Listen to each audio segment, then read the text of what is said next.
너또 뿌리 봐. 내 칼 들고 있다 지금 좋지. 니는 내 손에 손안 들고면 니 새끼, 니 마누라 뭐하냐 그래. 바닥에 누워있는 80대 여성을 뒤로 하고 위협적인 모습으로 나타난 한 남성. 카메라를 향해 거친 말들을 내뱉는 것도 모자라서 흉기까지 꺼내 보이며 무시무시한 살해 협박까지 합니다. 대체 이 남성은 누구길래 집안에서 행패를 부리고 있는 걸까요? 자, 피를 나눈 가족이지만 남보다도 못한 경우가 참 많잖아요. 그런 얘기들 저희가 많이 전해드리는데 왜 저렇게 화가 났는지는 차차 좀 보겠지만 좀 섬뜩합니다. 근데 저 영상 가족입니다. 그러니까 5남매 중에 둘째인 50대 남성이고요. 사실 저 남성이 이미 3년 전에 어머니를 폭행했던 적이 있습니다. 그래서 이 어머니를 폭행했는데 당연히 또 다행히 어머님이 처벌을 원치 않는다라고 하시는 바람에 집행유예로 풀려나는데 그러고 있다가 어느 날 갑자기 떠돌다가 지난 6월에 몸이 좀 좋지 않다면서 어머니 혼자 살고 계시던 집으로 들어온 겁니다. 그런데 왜 저렇게 어디를 향해서 저렇게 휘두르고 있냐면 이제 어머니가 뭐 치매기도 있고 고령도 있고 하니까 자녀들이 집안 곳곳에 CCTV를 설치를 해놨다라는 거예요. 이제 어머니 상태를 수시로 살펴보기 위해서. 그러니까 그 어머니 집에 갑자기 쳐들어와서 지내기 시작하더니 저렇게 CCTV를 향해 니들 나 보고 있지 하면서 저렇게 행패를 부리기 시작했던 겁니다. 자, 어머니를 폭행한 정말 폐륜이죠. 그런 둘째 아들이 나타나서 어머니 집을 떡하니 차지하고 있는 겁니다. 자, 다른 형제들은 그야말로 노심초사 전전긍긍. 자, 제보를 주신 셋째 따님 얘기 들어보시죠. 한 일주일 넘게 안 가고 있다가 저 일하러 갔는데 엄마가 연락이 왔어.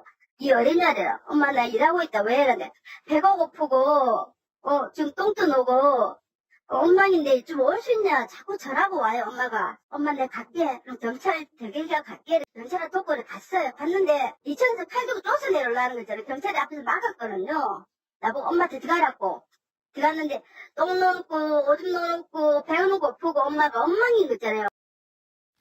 자, 많은 정말 영상 자료를 주셨는데 다 소개는 못 드립니다. 저 셋째 따님이 경찰과 함께 친정에 간 이유는 신변 보호 요청을 했기 때문이라는 거예요. 자, 이게 뭐 정말 너무 진짜 가족 간에 벌어질 수 있는 그런 상황을 한참 뛰어넘는 일들이 진행 중입니다, 지금. 네, 그렇습니다. 저도 무슨 조직폭력배가 집에서 나오나라는 생각을 했는데 그게 아니고 지금 이제 따님께서 셋째 딸께서 경찰을 대동하고 어머니 집에 간 겁니다. 근데 그 어머니 집에서 저 둘째 오빠라는 사람이 흉기를 가지고 이제 내려왔어요. 그러고 이제 경찰이 막아줘서 어머니 집으로 들어가서 보니까 악취가 진동하고 이제 엉망이었습니다. 어머니께서도 이 오빠를 무서워한대요. 예전에 폭행당한 경험이 있잖아요. 네. 그래서 저 인간 좀 가라고 해라 라고 얘기했는데도 뭐 저 오빠라는 사람 꿈쩍도 하지 않았습니다.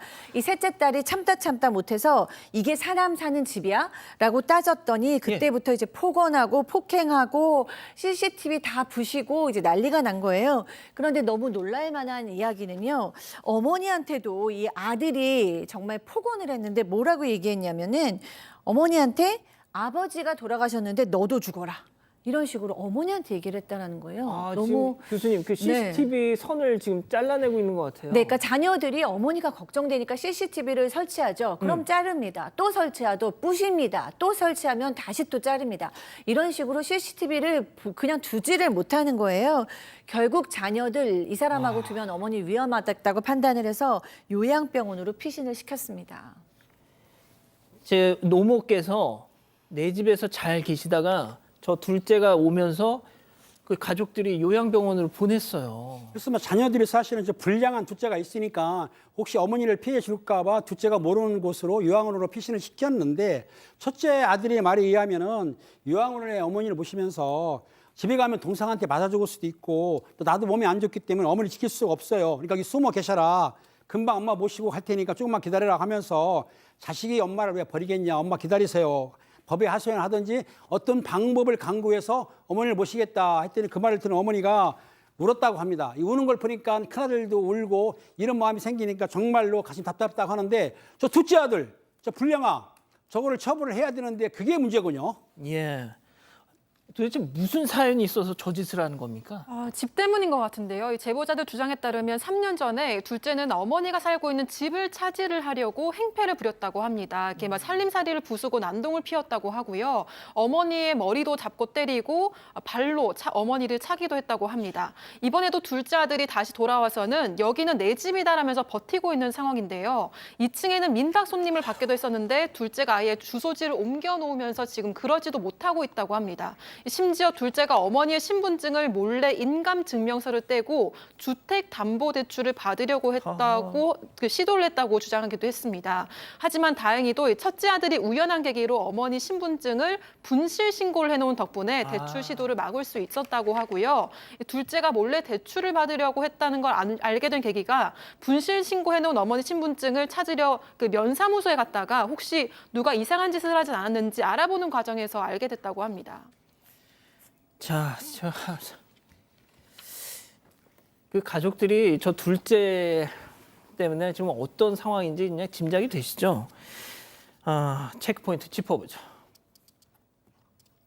자, 짱돌을 든 오빠라고 잡아봤는데요. 이 돌 누구를 향한 걸까요? 셋째 따님 얘기 이어서 들어보시죠. 나세리 적은데 지금 돌멩이 들고 사람을 때린다고 난리 났거든요. 야, 너의 야,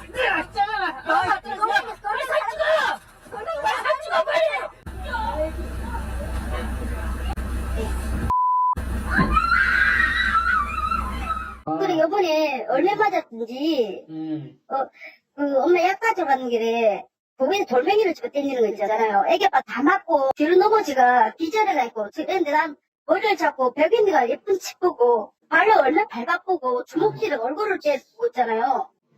그 동영상 다니는데 경찰이 잡아갔는다는 소리 자기를 폭행 당했다 하면서 거짓말하면서 풀리나는 거 있잖아요. 조금만 부연 설명을 드리면 요양병원에 계신 어머니가 내 약 좀 집에 있는 것 좀 갖다 줘라 이렇게 따님한테 부탁을 해서 집에 남편과 함께 갔는데 저 상황이 벌어진 겁니다. 네, 그렇습니다. 그리고 지난달 말이었고요. 보신 것처럼 밤중에 약까지를 간 거예요. 근데 차가 들어서니까 차가 들어서는 걸 보고 그 오빠라는 사람이 어머니가 자기 때문에 지금 피신을 가 있는 거잖아요. 돌을 위에서 집어던지기 시작하더라는 겁니다. 그러고는 내려와서는 돌멩이로 그 동생의 남편을 무차별 공격을 한 겁니다. 그래서 뭐 뒤로 넘어져서 이 기절하는 상황이었고, 그러고 나서는 동생에게도 달려들어서 뭐 배, 머리 뭐 넘어뜨리고 뭐 짓밟고 뭐 이런 정도 상황이어서 3주가 지나도록 지금 남편분은 머리를 이렇게 흔들 수 있는 그런 상황이 뇌진탕이 와가지고 못하고 있고, 지금 이 동생인 따님 역시도 온몸이 아프고 병원 치료를 받고 있는 그런 상황이라고 합니다. 박 교수님 진짜 집안에 저런 구성원이 있으면 어떻게 살아요? 그러니까요. 이렇게 말로만 저렇게 협박을 해도 정말 사는 게 아닌데 이 사람은 실제로 행동을 저렇게 하는 겁니다. 그래서 이 첫째, 이 형이죠. 첫째 오빠의 집에서도 가서 이렇게 문틈으로 이렇게 노려보면서 거기서 살해 협박을 하고요. 욕설도 하고요. 지금 흉기를 질자로 가져가서 문을 때려 부시기도 했습니다. 그런데 이 첫째 아들이 사실은 지금 몸이 굉장히 안 좋으시대요. 뇌경색이 일어나서 지금 치료 중이신데 이런 일이 있을 때마다 어떻게 살아야 될지 막막하다라고까지 얘기하시고요. 그리고 우리 아까 처음에 봤듯이 어머님 요양병원에 가시기 전에 CCTV만 달아놓으면 없애고 부시고 그랬잖아요. 네. 그때 잠깐 부셨을 때 어머니 머리가 이만큼 부었던 적이 있었다는 거예요. 그때 증거 자료도 없고 어머니께서 치매시니까 말도 잘 못하지만 아마도 이 어머니도 폭행한 것이 아닐까라는 지금 생각이 들고, 뭐 심지어 차 안에서 손도끼까지 발견됐다고 하니까 이 사람은 정말 위험한 사람인 거죠. 양 변호사님, 아니 저 좀 뭐 격리를 하든 방법 없습니까? 너무 좀 답답해 보이는 상황이네요. 왜냐하면 지금 하도 이제 수사가 제대로 안 이루어지는 것 같고요. 피해자분들 입장에서는 구속이라도 시켰으면 싶지만 지금 보시면 흉기를 이용한 협박과 폭행이 있었던 상황이지 않습니까? 그리고 뭐 지금 첫째 분의 어떤 집 대문까지 부쉈던 상황이고, 셋째 부분은 아까 보신 것처럼 그렇게 몸을 다칠 정도의 상황이고, 그래서 수사를 구속이 안 당하는 게 제보자분은 혹시라도 경찰에 친한 사람이 있어서 그런 거 아니냐는 의심까지 가진 상황이에요.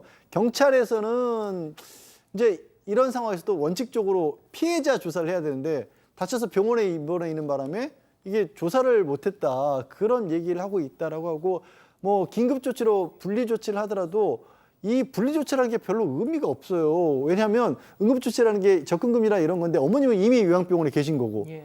그다음에 다른 지금 형제간들은 그 집에 사는 건 아니잖아요. 예. 저 집을 차지하고 있으면서 격리조치, 그러니까 그 접근금지를 해보는데 저 둘째는 그냥 집에 있으면 되는 거예요. 내 집이네 그냥. 예. 어. 그리고 그럼 집에서 이렇게 좀 나가게 해야 되는데 이게 또 가족이라는 신분이 있기 때문에 이 주민등록을 이전해 놨으니까 뭐 이게 동사무소나 이런 데서는 조치를 취할 수 없고 민사소송을 하면 아마 퇴거 명령을 받을 수 있을 텐데 아시잖아요. 민사소송 얼마나 오래 걸리는지.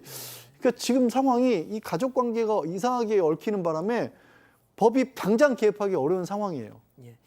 이제 이 남매분들은 친하게 지내는 경찰이 있어서 수사가 지지부진한 게 아닌가 싶다라고 의심을 하지만 그거는 뭐 솔직히 아닌 것 같습니다만 자 은배 팀장님 좀 경찰들이 조금만 더 어떻게 적극적으로 할 수 있는 방법 없습니까? 저기 문제가 뭐냐면 사실은요, 그 일반인들이 경찰하고 친할 수는 있습니다. 근데 모든 경찰하고 친하지 않기 때문에 실제적으로 저 남자가 증거가 있지 않습니까? 영상들이 그러다 보니까 경찰하고 알고 친하다 하더라도 저 정도 상태에서 증거를 제출하게 되면은 빨리 이제 피해자 조사를 받게 되면은 저 남성, 저 불량한 둘째는 구속될 가능성이 많기 때문에 걱정하지 마시고 증거를 확보한 다음에 그거를 제출하시고 진술을 하십시오. 그럼 처벌을 받을 겁니다. 예, 뭐 당장 지금 저희가 전해드린 영상만 해도 이게 다 증거죠. 뭐.